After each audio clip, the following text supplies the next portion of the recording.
Julia, my dear, this is big boy politics with big balls and all that. How long would you fight for this country? Until I'm dead. Yes, our patriotic immigrant Privete Dick Tice will be reporting for duty at the nearest barracks near you, my friends.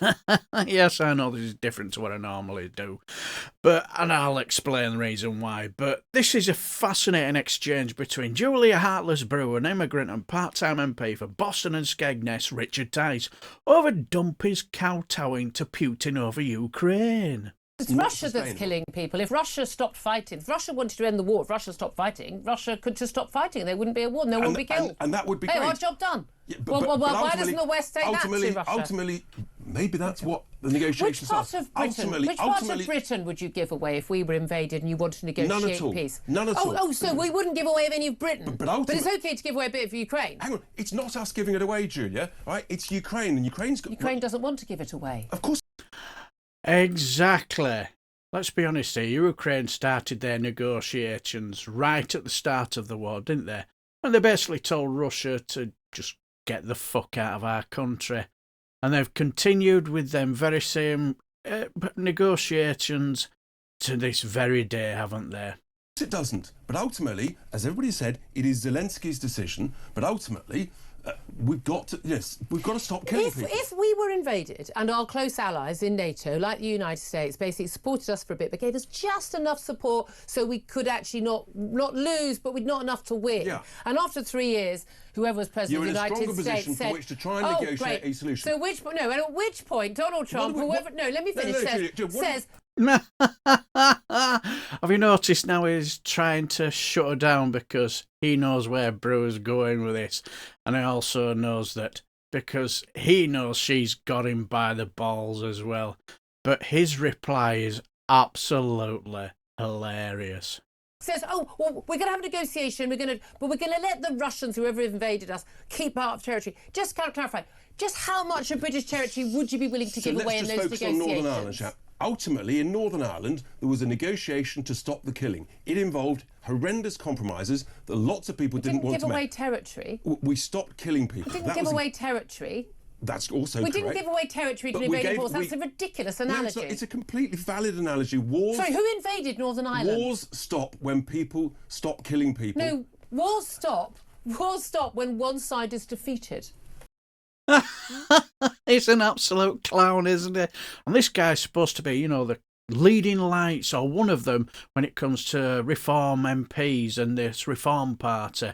The ones who are supposed to show the rest of us how it's done when it comes to doing interviews and to lead the country into a new dawn, a new era, new democratic values and whatnot.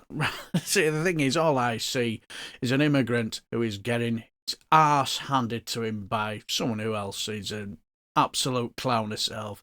And look at him, grinning like he's absolutely smashing it. And our little Dick Tice. All I can say is, your analogy about Northern Ireland has been torn to shreds by an absolute clown, and you're grinning as though you're smashing it. Sorry, have you heard of the Second World War? Yes. Did we negotiate the ending of the Second World War? Have you heard of there are lots of other wars where ultimately people negotiate a peace. There are lots of wars where ultimately people negotiate a peace. What does that even mean?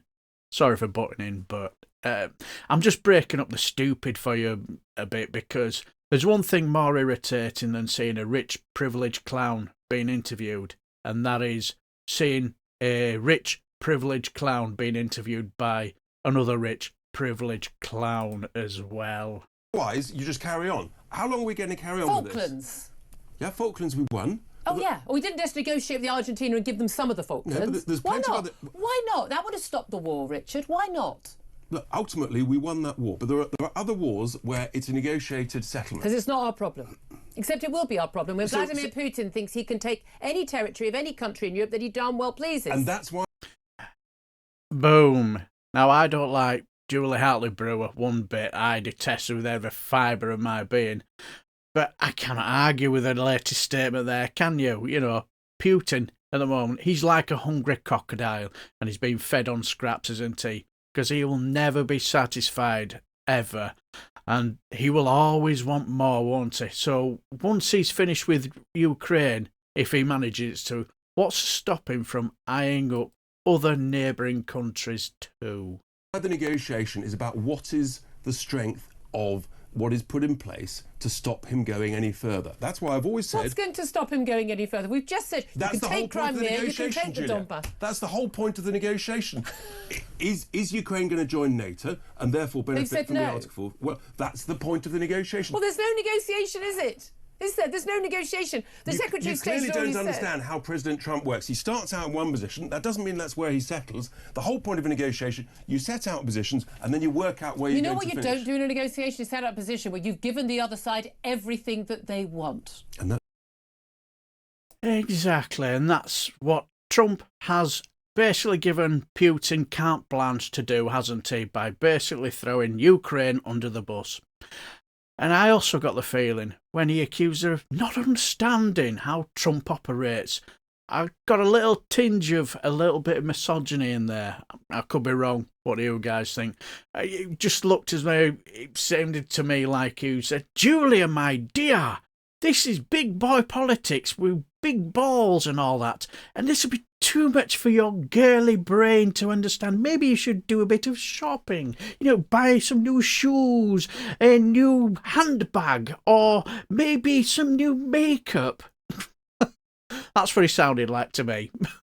And also, I suspect, neither does he either, because let's be honest here, neither he nor Toad of Turd Hall were on the first name basis for invites for the gazebo for the inauguration, were they?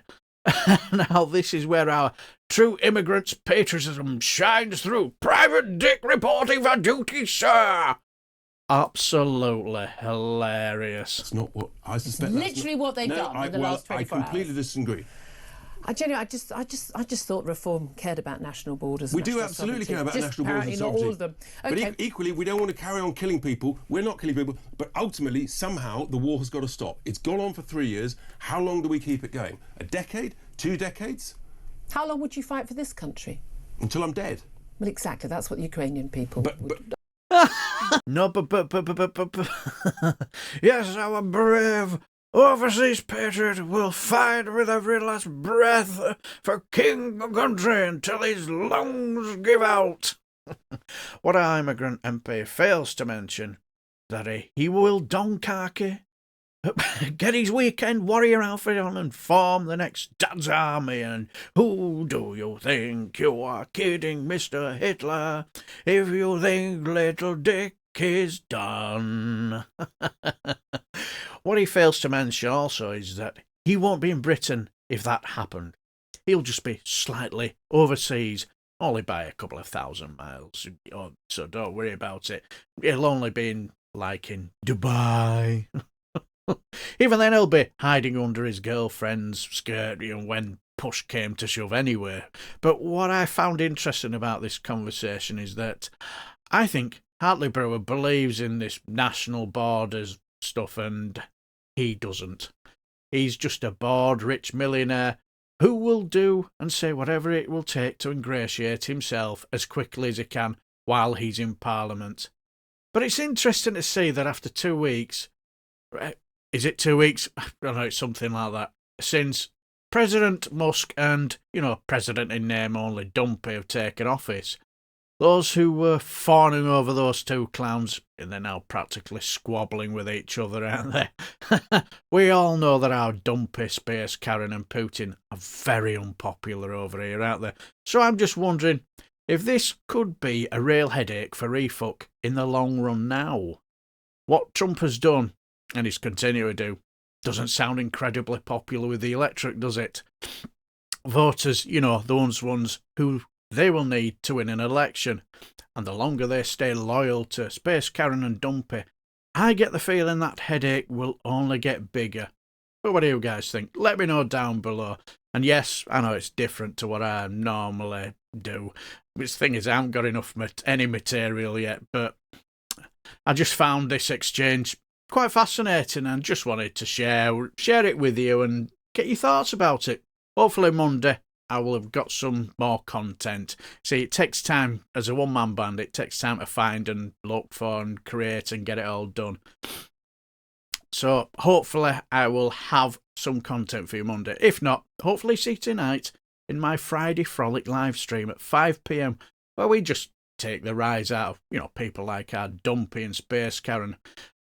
From what I've heard, people have said it's been good for their mental health to a certain degree.